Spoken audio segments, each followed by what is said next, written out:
Hello everyone. In this video I'm going to be talking about, blood sacrifice and Christian atonement theology. And basically, there have been many versions of Christian atonement theology, so I'm not going to get into detail there, and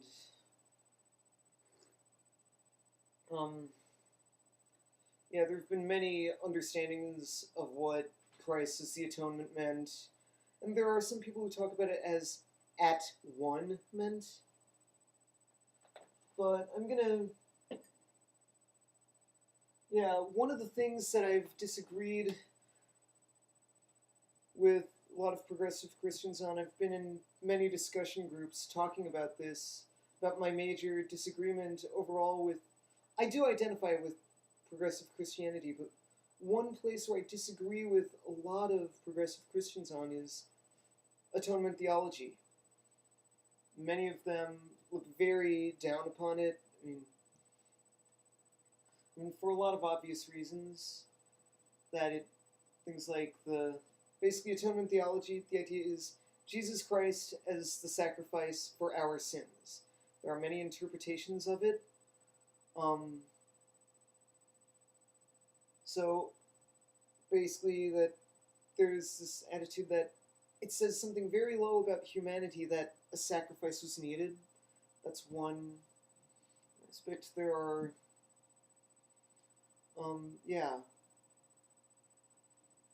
there are many other interpretations, as I already said, but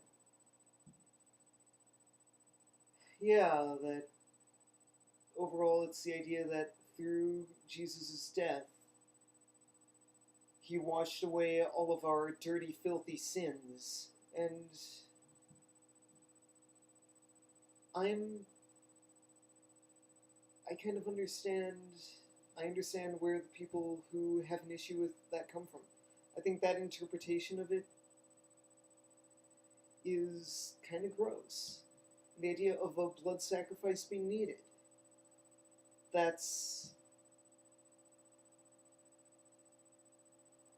I agree that says something very low of God.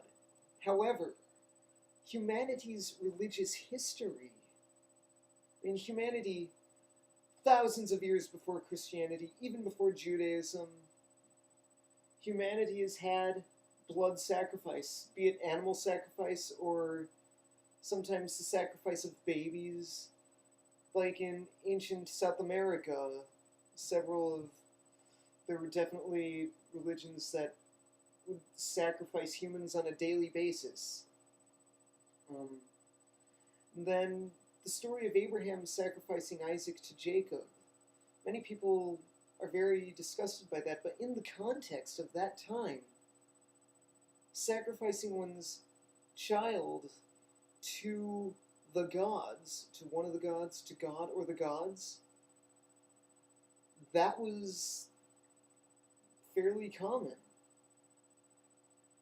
So blood sacrifice is a part of our history, and it's a part of our history as humanity, and we can completely forget about it, or we can acknowledge and embrace part of human history. So for me, I see the symbolism of a blood sacrifice that has been done sort of basically important in being honest about our humanity. I don't see it as, I see it not as much as something that happened and was necessary. This is sort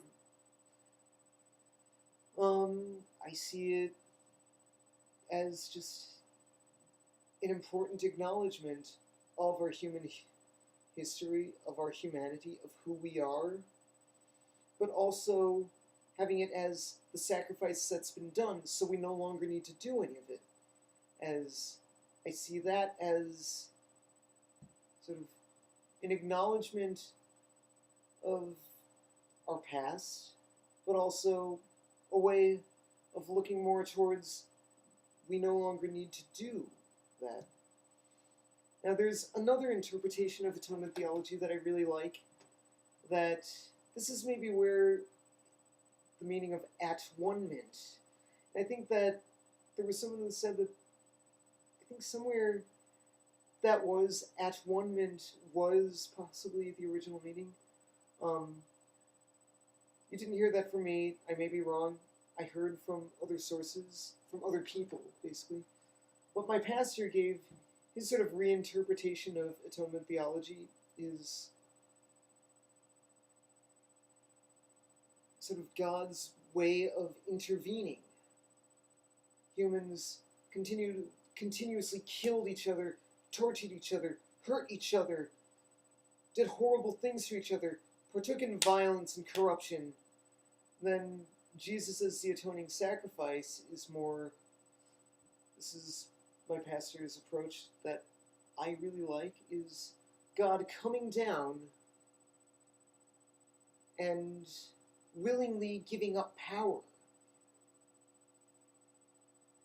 willingly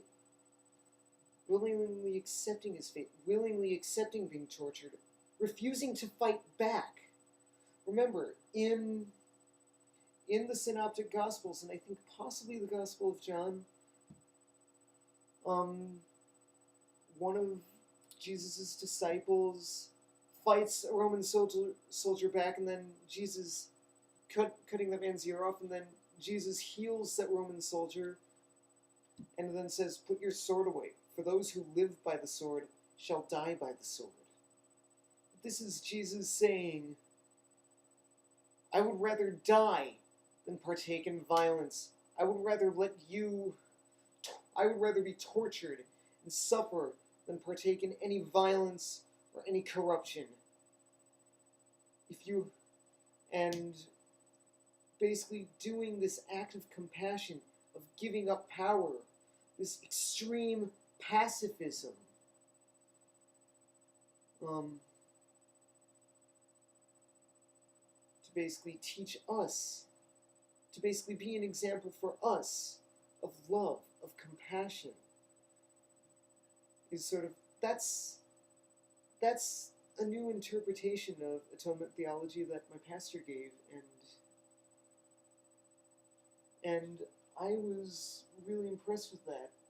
He gave a 3-part presentation on it, and I'm going to add one just quick side comment to that. When everyone else in my church he was talking about all the different interpretations of atonement theology that existed. Everyone else was just really disgusted by all those views. For me, I was thinking, okay. But anyway, thank you for watching. Shalom.